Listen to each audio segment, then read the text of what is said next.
An interesting thing to think about is what 3 words would your staff or your colleagues use to describe you? They would come up with words in a nanosecond. I just wonder if they're the same 3 words that you would like them to use to describe you.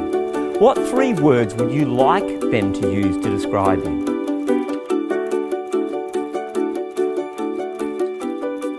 So the challenge is to live the reputation you want to have. So once you work out what those 3 things are that you'd like people to say about you, you have to make sure your behaviour is congruent with that you are positive, that you do get things done and you don't talk about people behind their backs.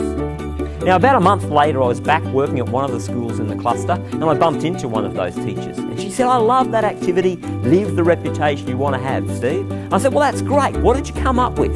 She said, "Well, the 3 things that I want my students to say about me at the end of the year is that I take a genuine interest in them, I'm really caring. The second thing I want them to say about me is I make learning interesting and fun. And the third thing, I want them to see me as someone that's always fun to be around." Can you just wait a second, Steve? Just wait a second. Will you kids be quiet? Shush, shush, we're in a meeting, shush. Now, as I was saying, Steve, I want to be known as someone that's always caring about the kids, someone that makes learning interesting and fun, and someone that's always fun to be around.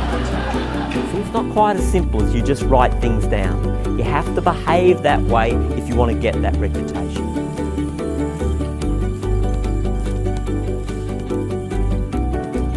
So teamwork is just essential in workplaces today, and high-functioning teams make all the difference in organisations.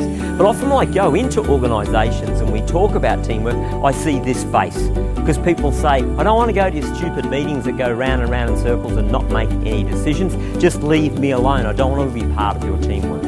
So it's really important that we focus on what are the benefits of working in a team. And one of the things that frustrates me is when the presenter out the front asks a big question like that and then wastes half an hour going around all the different groups asking what are the benefits of a team. Ultimately, they can be summarised as 3 areas. It should be more efficient to work in a high-functioning team. We should save each other time by sharing the load and contributing to others. The second thing, it should be more effective to work in a high-functioning team. Because each of us bring areas of expertise and experience to the table, the theory is that a rising tide floats all boats and we help each other to become more effective. And the third benefit of a high-functioning team is it should be more consistent. We should operate on the basis every student in our school deserves a good deal. It doesn't matter which class they're put in, it doesn't matter which teacher they're put with, they deserve a good deal.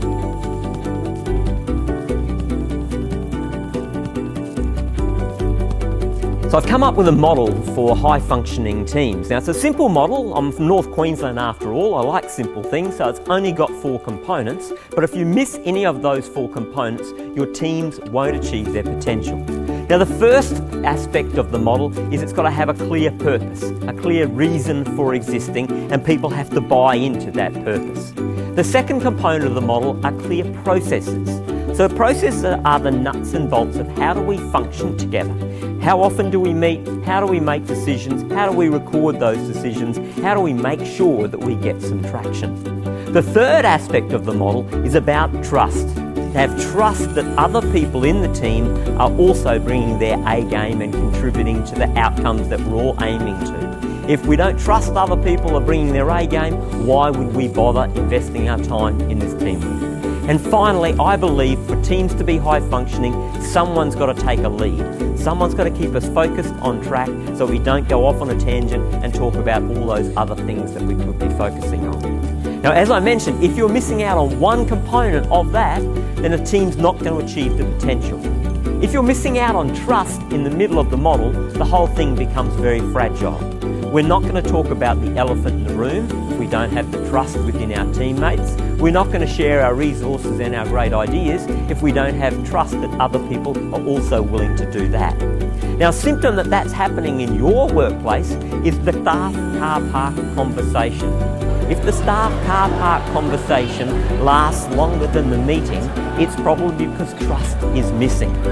If, however, the purpose is missing out of your teams, if people don't buy into the benefits of teamwork and what's in it for them, then a symptom that that is happening is they'll arrive late to meetings, or they won't come at all.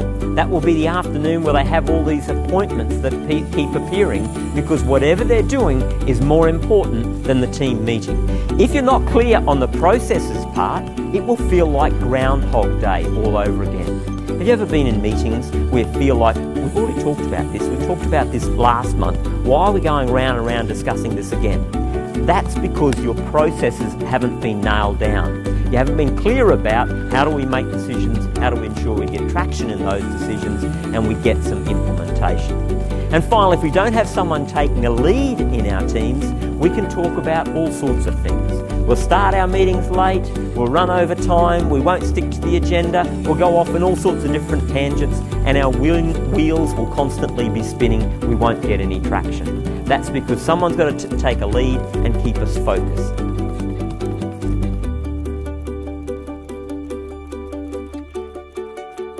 We want to talk about how do you thrive in times of change. Now, ultimately, change is necessary when there's a discrepancy between what is happening now and what is desired to be happening within the environment. Now, when a change is announced, doesn't matter who's come up with the concept of the change, we ultimately have three choices. The first you can get away with for a little while. The second is you can put all your time and energy into protesting against this change. I believe the best thing that we can do is get involved in steering that change to have it be of benefit to you. I only ever taught one Year 1 student, Colin Arthur Williams. Now, on one occasion we'd organised for the fire brigade to come to the school to do their stop, drop and roll safety message. Now, at the end of the presentation, Colin said to the officer in charge, Mr. Fireman, when you leave, can you please put on the lights and sirens? So at the end of the session, I dutifully lined up all the kids along the front fence of the school, ready to wave as the fire engine came past.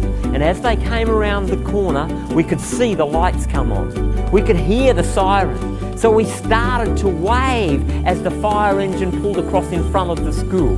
But all the colour dropped out of my face, because hanging on to the back of the fire engine with one hand and waving with the other was my mate Colin. There are 8 pubs in the main street of Collinsville, and interestingly enough, there are 2 newsagents across the road from each other and owned by the same family. But I walked into one newsagent and I said, could I have today's Courier Mail, please? To the lovely lady behind the counter. She said, no mate, it's already sold out. Try across the road. So I picked up my money and I started to leave the shop. You know that periphery vision thing that we have? I noticed that she'd left the shop as well, and she was starting to come across the footpath. I walked into the other newsagent across the road and there's no one behind the counter. You know what happens, don't you? She's walked in behind the counter and then turned to me and said, can I help you? It's about that stage the banjo started twanging and it was time to leave Collinsville.